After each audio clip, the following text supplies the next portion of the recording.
एखन अपने सब सुन रहल छी आरटीआर रिकॉर्डिंग स्टूडियो के शानदार प्रस्तुति।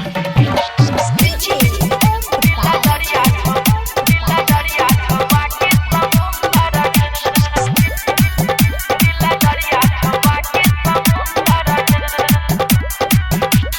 देखै में लागे छ सुंदर गे दिल दरिया छौ बाकी समुंदर गे।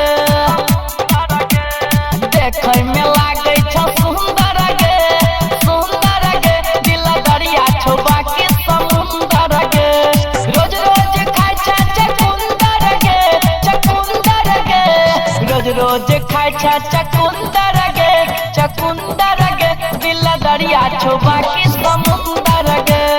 देखै में लागे छ सुंदर गे दिल दरिया छौ बाकी समुंदर गे।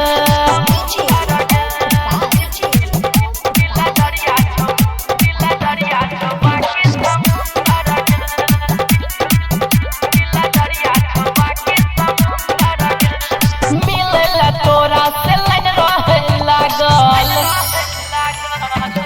हे गई मिलेला तोरा से लाइन रहे लागल। दिल तोहर सबक दिल के भागल नहीं जाने तोरा में छौ कोन जादू। देखी के तोरा सब होय छै बेकाबू तोरा कहै छौ सब छछुंदर गे दिल दरिया छौ बाकी समुंदर गे। देखै में लागे छ सुंदर गे दिल दरिया छौ बाकी समुंदर गे।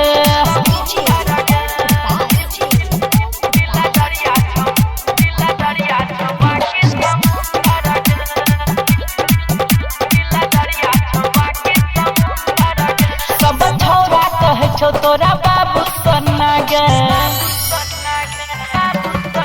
सब छौरा कहै छौ तोरा बाबू सोना गे। बिजली गिराबै छ कोना गे। आज अबराय कहो सुन जाना तोरा पीछा छौ गे पूरा जमाना।